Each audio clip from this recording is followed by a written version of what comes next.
Our last season was a complete statistical farce, a blatant lie that blinded a large part of the fan base, and if not exposed now with courage, will totally ruin our 2026 season. I know it hurts to hear this, especially coming from a passionate fan who cheered our overwhelming run to the AFC Championship game. But the stark truth is that we were a cowardly, predictable, and incompetent team in the most crucial area of a football field. While everyone celebrated Drake Maye playing like a monster, and our offense breaking records yard after yard, our backstage in Foxborough bled silently due to a chronic vulnerability that turned us into mere extras every time the field narrowed. We were fooled by a fancied elite offense that could only score through miraculous long touchdowns or individual bursts that masked our real physical and tactical inability to push opponents into the end zone. And if you think that the much-hyped signing of A.J. Brown or the multi-million-dollar contract of Romeo Doubs magically solves everything, you are sorely mistaken and need to wake up to the urgent reality that exploded on the Gillette Stadium field during the closing of the mandatory minicamp. We have an open wound that almost destroyed our last campaign and has become a morbid obsession in the minds of Mike Vrabel and Josh McDaniels, who know perfectly well that without a drastic change in attitude and execution, we will never again smell a Super Bowl with this current roster. To fully understand the gravity of this hidden crisis, we need to dissect what actually happened on the last day of our mandatory minicamp training, an event that shocked the journalists present and triggered maximum alarm behind the scenes. The Patriots coaching staff simply abolished the conventional training plan and made a drastic, bizarre, and unprecedented decision for the franchise.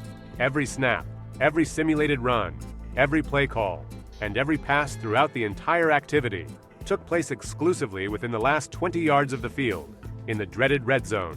The atmosphere in Foxborough changed every minute, and the stadium seemed in absolute silence, while the coordinators yelled and demanded perfection with every repetition. This happened because insider Mike Rice revealed that the red zone became the central theme of our offseason, after internal reports indicated that our touchdown efficiency in that area was one of the worst in the entire league, leaving the New England Patriots in a mediocre and shameful 20th place in the NFL, with only 55.7% conversions on maximum points. We suffered from a widespread systemic failure. The offensive line crumbled in the trenches, the running game became rigid, and Josh McDaniels' passing play selection became so obvious that even a fan in the stands knew where the ball was going to end up. We were a giant with feet of clay that crushed defenses in the middle of the field, but trembled, faltered, and shrank when it came time to decide games at the goal line. As expected, this public criticism and the drastic change in training focus completely divided sports media analysts and the fan community on social media, generating heated debates about the direction of the rebuilding process in 2026. On one side, journalists from influential portals like ESPN and CBS Sports point out that the Patriots are finally acting like a mature organization by directly attacking their worst flaw, recognizing that playoff games are won or lost in the final yards, and that securing the red zone is the only real way to take the next competitive step.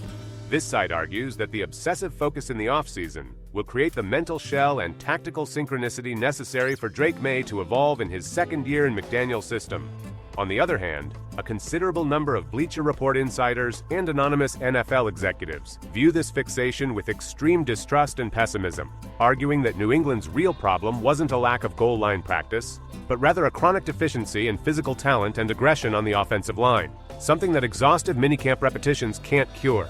These critics claim that focusing all final training on a single aspect causes the coaching staff to neglect other vital areas of rookie development and the chemistry of the new perimeter players, generating excessive and unnecessary psychological pressure on a roster that already carries the immense weight of returning the franchise to the top of the world stage.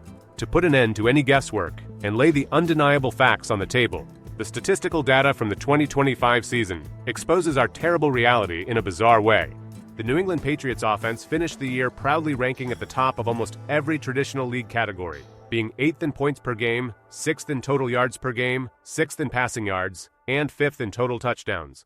However, when we crossed the 20-yard line, our efficiency plummeted to 20th place in the NFL. And the reason for this becomes clear when we look at the running game. Our starting running back, Rhamondre Stevenson, accumulated 603 rushing yards in the season, but the advanced statistic of yards after contact reveals that a surreal 494 of those yards came after he had already been hit by a defender.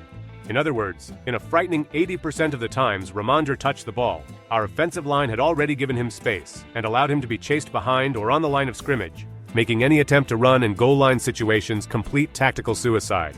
To make matters worse, our passing game in the red zone was irritatingly predictable. Tight end Hunter Henry caught a massive 22 targets within 20 yards during the year, becoming the desperate spam target of Drake Maye, while the rest of our talented receiving corps was inexplicably ignored. The agile Pop Douglas had only 7 targets in the red zone. Mac Hollins had 5, and Kayshon Boutte, who finished the season established as our number 2 producing wide receiver, was targeted a paltry 4 times in the scoring zone all year. Faced with this chaotic scenario of predictability and physical collapse in the trenches, the New England Patriots management was forced to act aggressively in the market to give Josh McDaniels the necessary tactical tools to punish opposing defenses in 2026. The first and most impactful response was the blockbuster trade for All-Pro A.J. Brown, a force of nature with a robust build who wins through physical bullying against cornerbacks and draws automatic double teams anywhere on the field. Added to him, the signing of the solid Romeo Doubs on a 4-year $68 million contract brings an extremely clinical receiver who scored in the red zone during his time in Green Bay, accumulating immense efficiency, exploiting the spaces created on the opposite side of the field. The brilliance of this restructuring doesn't stop at the passing game. The Patriots have revived the old-school physical game by bringing in fullback Reggie Gilliam, a true 250-pound tank from the Buffalo Bills. Gilliam was the key piece that put running back James Cook in the NFL's top 3 in carries inside the 5-yard line, opening avenues in I-formation formations. With him blocking up front, Rhamondre Stevenson and the young Taven Henderson will finally have space to run cleanly, without being bombarded right after the snap. This ground firepower will force defensive coordinators to bring the safeties into the box, taking the bait of the play action and leaving A.J. Brown, Romeo Doubs, and Hunter Henry completely isolated in one-on-one situations on the edges of the end zone. The direct consequences of this drastic overhaul and the coaching staff's unhealthy focus on efficiency within the final 20 yards will dictate the absolute success or failure of our entire journey in the competitive and unforgiving AFC Conference in 2026. If our offensive line, now revamped with Jared Wilson in his original position, a healthy Elijah Vera Tucker on left wing, and the heavy rotation of Morgan Moses and Caleb Lomu, can win the physical battles, the Patriots will instantly transform into the most unstoppable offense in the league. We will cease to be a team that relies on isolated plays and miracles from Drake Maye running desperate bootlegs, and become a methodical machine capable of controlling the clock and punishing opponents at the goal line. On the other hand, the pressure on Josh McDaniels has tripled after the aggressive moves by management. With so many elite players at his disposal, the excuse of a lack of targets or physical weakness at the line of scrimmage is now dead. If the New England Patriots continue to struggle to convert short third downs at the 5-yard line, or keep our touchdown average in the red zone below 65%, the public criticism of the coaching staff will reach unbearable levels, generating internal crises and wasting the rookie years of our franchise quarterback. The bar has been raised in Foxborough. The team now has the obligation to transform the red zone into hostile territory for opponents if they want to pave the way back to the Super Bowl. Our management and coaching staff have already laid their cards on the table and made it clear that 2026 will not tolerate the amateurism and inefficiency that cost us dearly last season. The total focus on the offseason was the first step in a journey that promises to be intense, physical, and completely electrifying for anyone who bleeds the blue and red colors of the New England Patriots. We are just a few weeks away from the official start of the highly anticipated training camp, where each of these new pieces, from the physical impact of A.J. Brown to the devastating blocks of Reggie Gilliam, will be put to the test under the watchful eyes of the coaching staff and the NFL's specialized press. If you want to keep up with this daily tactical evolution, the behind-the-scenes action from Foxborough, complete training analyses, and don't want to miss any breaking news about our team, do your part right now. Subscribe to the channel, activate the notification bell to receive our content firsthand, and share this video with your entire network of Pats fans.